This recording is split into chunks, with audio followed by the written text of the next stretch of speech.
Okay. All right. Recording in progress. Right. A good one today. Me, Donald George, and the mighty John Coghlan. Status quo. Fantastic. Happy birthday for yesterday.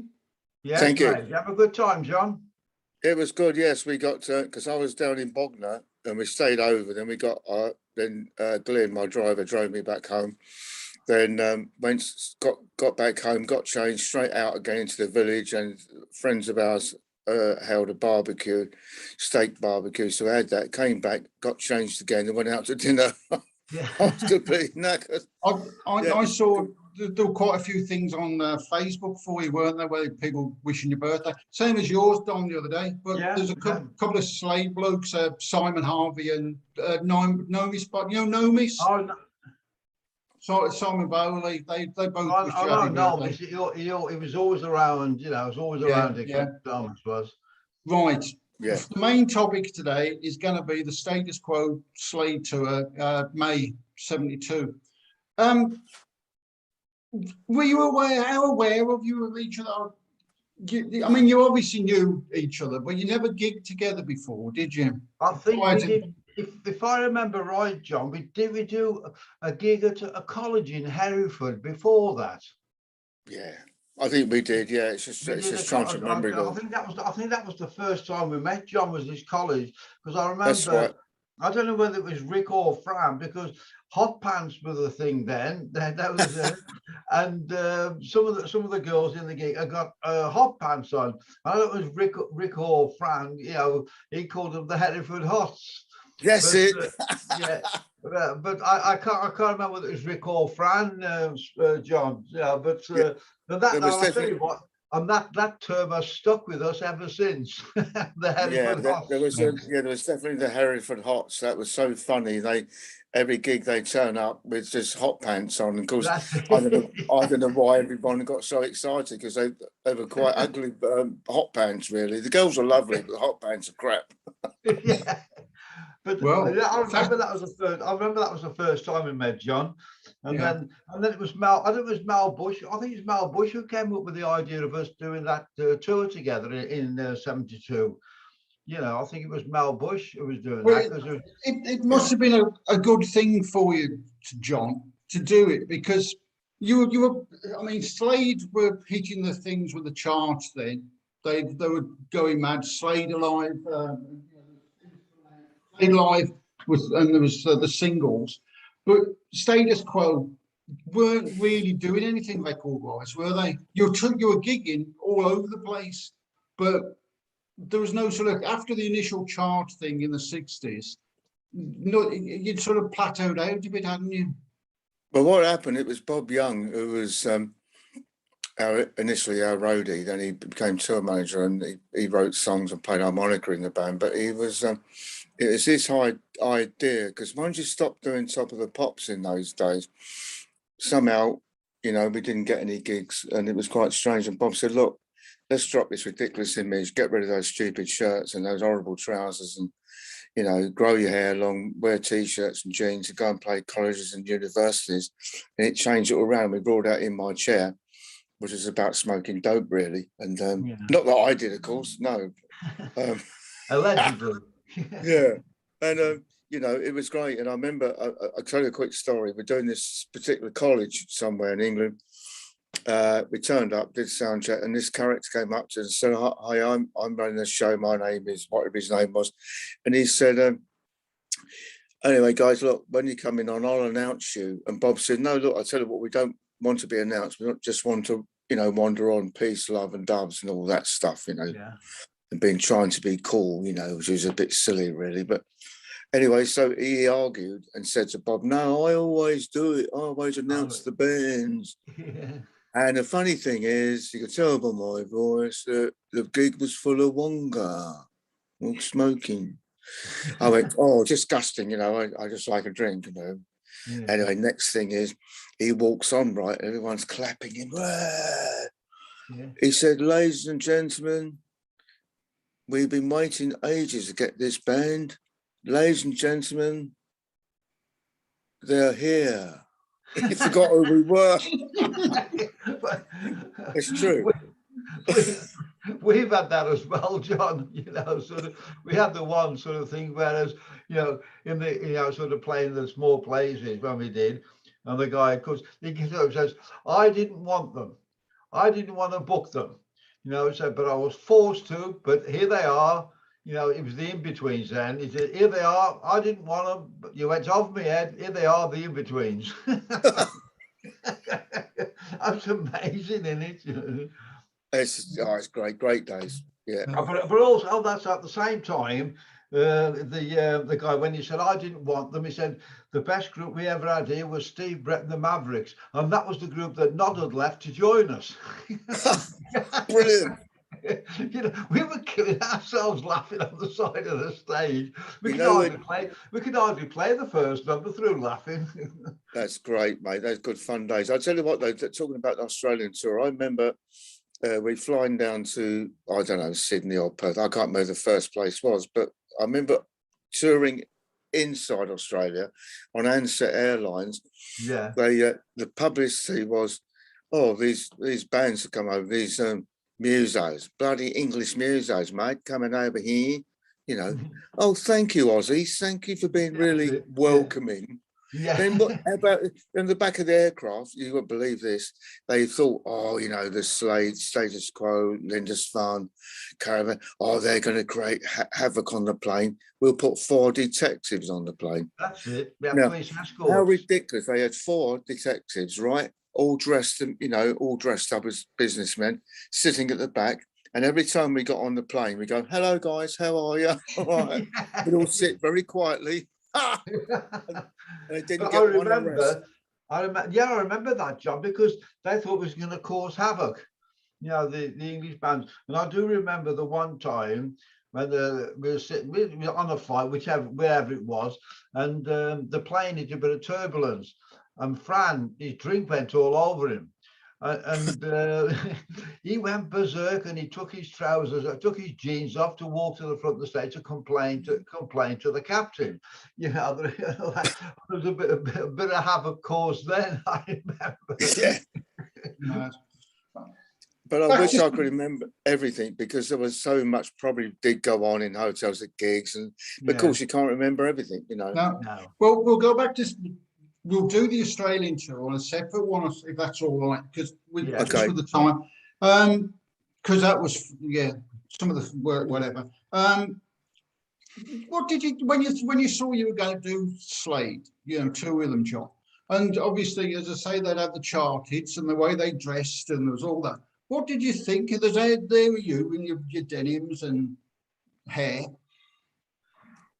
Well, I can't remember what we thought now. We just got on so well. It was really good fun, and we were always having a laugh. And so didn't really, they were doing their thing, we were doing ours. I mean, that's probably the best way to look at it. That's right. I mean, it was a brilliant. I saw you, and it was just brilliant. I mean, you were the support band, and you were hairy. But I went out, and when you released, what was it?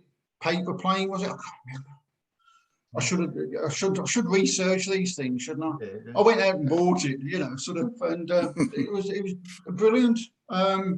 It was you. It must have been just you bought that one copy.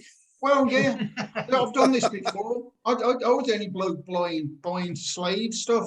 I've just literally had a conversation last night about this. Somebody said, "Know who you are?"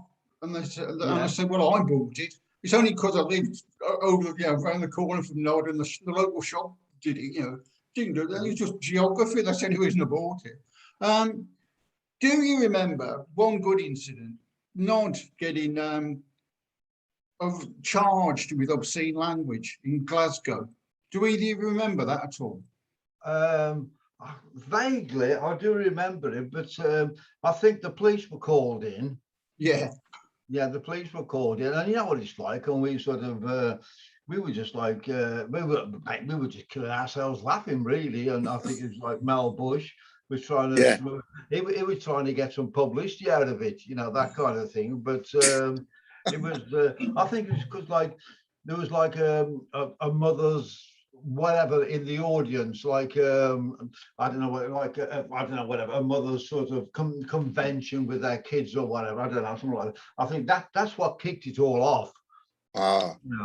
It was in Glasgow, so probably some sort of temperance thing or something, wouldn't it? You know, sort of one of those. Yeah, I would think. I mean, of all places, Glasgow, blimey, you know. Yeah, sort of, yeah. And, How did you get on with the audiences, John? Do you remember? Were they all right to you? Were they okay with you? Audience for Quo in Glasgow, especially with the Slade audience again, because they were top of the pops. They were sort of a lot of teeny boppers. Well, I don't know. We just play what we had to play, and it went down very well. Well, this is it. I mean, it was. Oh, I remember it was a great tour. I mean, there was no ego problems, was there, John? No. You know, we just got on so well all the time, and it was just a great fun tour, really. You know, we sort of wanted it to carry on, but yeah, and it carried on like the year later when we went to Aussie together. But it was a great tour. It was a great tour all round. It did. From the outside looking, it did status quo a lot of good, though, didn't it? Sort of got your name out there again after all the success you'd had. And a few months later, Paper Plane came out, and was it Pile Drive? Was it Pile Driver? Yeah. And you started, to me, being more recognised. We did after that. We did Australia quite lots of times. Then I think on one tour we did Australia, New Zealand. Then I think we went we did 2 tours of Japan, and then I think we're back to Australia. But you know, it was great. And the most funniest thing in Japan, what we noticed when they're all sitting down, it's a theatre, of course, they all sitting down, and when we finish the song, you know, you get that crescendo, and normally it's cheering and you do, like you obviously got done as well, you know. Then, but in Japan it's da da da ba. Yeah, that's it. We had the same thing. And then we just went straight back into another number quickly because we thought we were trying to get straight back into another number. But I don't know whether you had the same, John, but we had the support band. It was a Japanese Beatles. It was the first time I'd seen a support band, right? Or like a tribute band, rather. But the thing was, it was John Paul George and Lingo. And I was trying to have a serious conversation with Lingo, and I said, "You're going to play She Loves You?" "Yeah." "Paperback Lighter and a Ticket to Light." I thought this is going to go on all day. This is. They weren't very good. They weren't that good. I must admit. But I mean, it was the very first time I'd ever seen a tribute band, but a Japanese band trying to do the Beatles. I wish I'd seen that. That sounds great. I mean, for a start, the bass player wasn't even left-handed, and but it was just. Yeah, but like you say, John, when we finished the song, it was just polite applause and then just nothing, you know, sort of thing. You know, it was it was a strange job. Yeah, sorry. You did the Great Western Festival as well, separate days, didn't you? Remember that? Yeah, you remember, John? That was a great festival. That was. I mean, it was a great one for us because we were just getting our things at the top of the Pops band, and we got offered the festival, which we did. And I think the great thing is that the actor Stanley Baker was one of the production people on it, and it was great because Nod brought him on. He was watching our set, and Nod brought him on stage for the crowd to sort of give him a cheer, and Nod started doing the chant like in Zulu, which he was in. He's getting all the crowd to do the chant like the natives in Zulu. I mean, Stanley Baker was killing himself laughing, you know. But, that's been great. Yeah, it was great for us, that festival, because like we were in danger of becoming that top of the Pops band, and it was just a great thing. And I always remember talking about the top of the pop situation, John. But Rick was always going. I said, "Don't ever get into that trap. You know, don't ever get into that trap." You know, he said we did, and it took us years to get out of it. You know, sort of doing the top of the pops thing. And you know, later, well, it was so true what he said. You know, when we realised later, it's like people wouldn't take you seriously. No. I mean, I remember we used to, you know, when we did all those camera rehearsals and the makeup, and then they do that makeup thing which we didn't like. We didn't want that. Then they said, right, you know, you got a couple of hours free now. And they said, can we go upstairs? And they, yeah, do you want to go to the bar for a drink? Oh, you can only go up there with a BBC personnel. You can't go on your. And they take us up there in the lift. Then they just sign us in, and sort of. I mean, most nights we'd be up there after the gig, especially me, after the show. We went all up the bar. The bar was heaving with BBC staff, and all pissed. Yeah, it's quite funny. Yeah, I mean, I remember we used to go up, and then we'd offer the doorman who was basically trying to stop you going in at first, and just offer him a pint, and it'd be great. And then you see his table full of glasses of beer, you know, that kind of thing. And I remember that was when Ray Davies. We were on the show the one time with Ray Davies, and he thought H was wearing a wig, which he wasn't, right? And he actually grabbed H's hair, Dave Hill's hair. You know, it actually really hurt. He really hurt Dave. Yeah, grabbed his hair because he thought it was a wig. He was trying to pull it off, and it wasn't. And Chaz got Ray Davies by the neck up the wall, ready to stick one on him. He was going to stick one on him. Because if you remember, I mean, Chaz was pretty big, you know, pretty tall, and it actually frightened Ray Davies, you know, when he got hold of him. But now there's some good things up there on top of the pops after the show. But like I said, you have to be signed in or blah blah blah. You have to try and blag your way in, sort of thing. And then you just offer the doorman a pint, and then, you know, no problems. We used to drink up. We used to drink up there with Pan's people and all people like that. That's it. They'll all be up there, right? Yeah, it was good fun. Was that the same in the '60s as well? I mean, I know it wasn't Pan's people, but was a bar in this when you were doing the top of in the '60s? Well, John would have been there. So John, it was 68. Yeah, 1968 was Pictures of Matchstick Men. Yeah. And that's when we had all those frilly shirts and jackets and all that stuff. But the first Top of the Pops was Manchester, and that's where it was at first. And I remember talking to I was doing an interview with some guy, was it 2 years ago?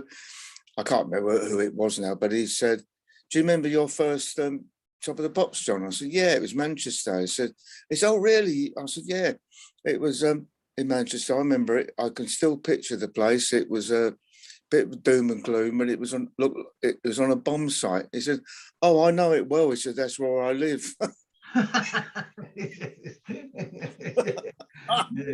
No, that was like before our time, that was, John. And our first Top of the Pops was 71. That was when it was done at Shepherd's Bush then. You know, that's right. The BBC TV centre at Shepherd's Bush. When the same again, the men on the gate were trying to stop you going in. I said, well, we're doing Top of the Pops, you know. Then they had to check, you know, got the phone and call through to, you know, the main part, you know, that kind of thing.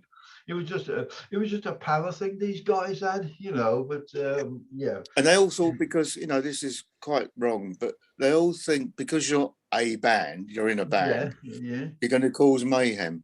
Yeah, okay, but I mean, there are times when, you know, we had to do Top of the Pops in, say, a couple of hours, go to the bar for a drink, go have something to eat. You know, we want to get probably outrageous after it. You know, people get on with their job and just don't do it. I mean, I reckon this is why when you see Rod Stewart or the Faces were on Top of the Pops, I remember Rod and the band miming, you know, doing your gig and kicking the football around and playing football on the stage. You know, it was great. Good on you guys. Probably the producer sitting in his room going mad, you know. I remember the same thing, John, you said about, because the dressing rooms downstairs, there's all the long corridors of dressing rooms downstairs, Chris, and the Faces were playing football in the corridor, you know, sort of kicking the ball, and nobody could walk because they get smacked in the head with the football. But they were playing football in the corridor, in the dressing room corridors downstairs. Well, they're only little blokes though, so. Yeah. But I remember on the one Top of the Pops, they had a swap around. Kenny Jones was, because it was all mime, all playback. Kenny Jones was playing guitar. I think it was Ian McLaglen was on the drums, you know, that kind of thing. Oh, and we tried it once. We tried it once, and they really told us off. They really told us off. You know, well, this is a serious show. It's not meant to be a joke. You know? The famous one, obviously, way in advance of '72, is Margarita Time with Jim on bass. Oh, that's right, yeah. Do you remember that, John? Because I didn't play on that. Alan was in Australia then, and that wasn't Margarita. That wasn't Margarita. Sorry about that. No, because I didn't play on that. It's the one on Top of the Pops where Jim is playing, he's substituting. Jim's on bass, and then Rick falls all over your. Rick falls into the. Oh yeah. But I know it wasn't you then, John. It was the other. What's the guy? It was the guy. It was the guy who used to play for Honeybus, Pete Kircher. That's it. It was Pete. That's right. It was that time down, and Rick sort of. I'm going to write this down. Must do more research. Yeah, yeah, that's right. I remember that. Ignore that question, John. So my apologies. Sorry about that. I'll tell you what I did. I remember doing a gig before the lockdown. It was in my band, JCQ. It was funny. We finished playing. This woman came up and said, "That was great, John. The band's great, just like the real thing." I said, "Well, it is the real thing, really." But and she said, "I'm annoyed though." I said, "Why are you annoyed?" She said, "Well, I was expecting you to announce Francis Rossi to walk on stage." I said, "Hey, why? You know, he's not interested. We're not interested. He wouldn't do it, and we didn't want him to do it. Have no need for him to do it in respect, you know." And she just stormed off, this woman, and really pissed off that she didn't see him walk on stage. I mean, hang on, it's not status quo. Oh God, you know. It's amazing the way these people think, though, isn't it, John? Yeah. And there's no way you could sort of talk them around from it. You know, they think they're right, and that's it. And there's no way you can get around it. There was a guy years ago after we played, and I was still with the band. And he said, "Oh, that was a great show. I enjoyed that, mate." He said, "Can I have an autograph?" I said, "Yeah." I started chatting to him. I said, "What numbers do you like?" He said, all the songs he liked. Then he said, "It was really good, Alan." And I said, I thought you said you'd seen the show." He said, "I did." I said, "Well, if you've been seeing the show, you would have noticed that I was on the drums in the middle of the stage at the back, playing drums, and Alan was stage left, playing bass and doing vocals." Anyway, so I'm signing this thing, right? Say you're about to sign it. And I said, "Look, I'm John Coghlan, right?" "No, you're Alan." "Do you know what I did, Don, to get rid of him? I just signed Alan Lancaster." I know. You can't tell them, can you?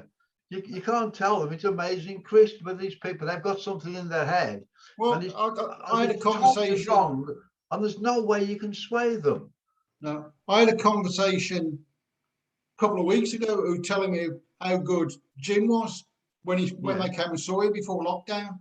There was you, Dave, and Jim. Yeah. You know, the fact that they were 30 years out of date didn't mean anything, but you know.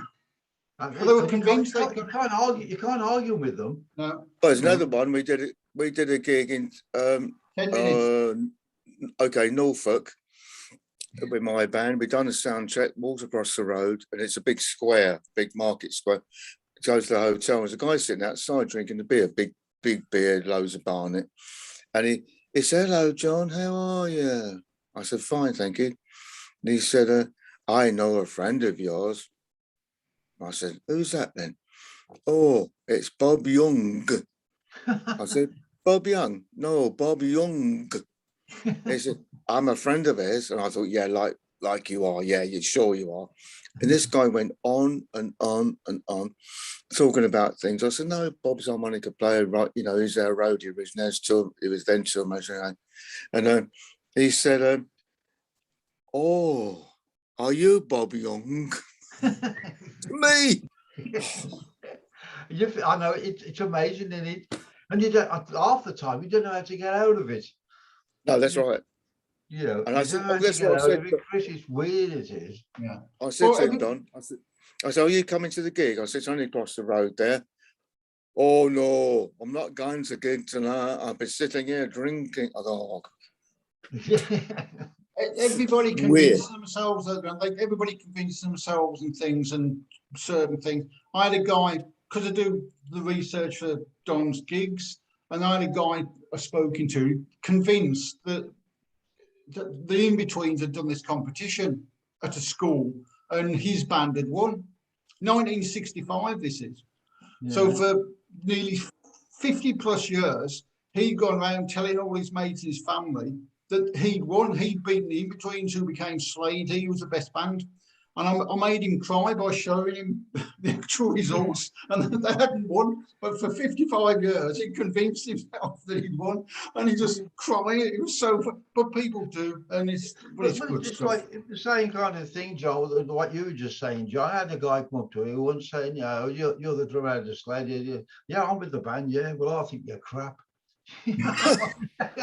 And that actually say it to your face. I mean, there's no sort of. I mean, anybody else, I'll punch them or something like. It's amazing, So I think it's crap. It's incredible. Right, we've got a couple of minutes left, so we'll bring it on. You're gigging at the weekend, aren't you, John? Up in the Midlands. Yeah, we're doing this. Is it Worcester? Yeah, it's in Redditch. It's in Redditch, and it's a gig for the charity of John Bonham. So, right, I was asked to do that, but I couldn't get there. That's right. Yeah, there was his sister, there was lots of disorganisation, and you wouldn't believe this. I had about another 3 bands on, which this agent I know's pulled them out because what we're doing, they set up. Each band's got 15 minutes to change over. That's not long enough for anybody. No. You couldn't even. I know they've done it. They changed it. It's actually Clearwater, another band, and then my band. I think we're on at 10:30. I can't remember now. But you think, well, most people can organise these things properly, and it just. But too many bands on a short space of time, basically. Yeah, that's what it is. Yeah. Well, if people, I'll do the official. If people go to your site, they'll see the dates and the times, and they'll see all your other gigs as well. I'll put a link onto your site, John, so people can look, and we'll do it. I'll call it a halt to this. We'll have the little lady saying we've finished recording, and it'll give us about 5 minutes to say you can tell me that I did rubbish research or something like that. Yeah. Thank you very much, John. Thank you very much, John. Much appreciated. No problem. So if you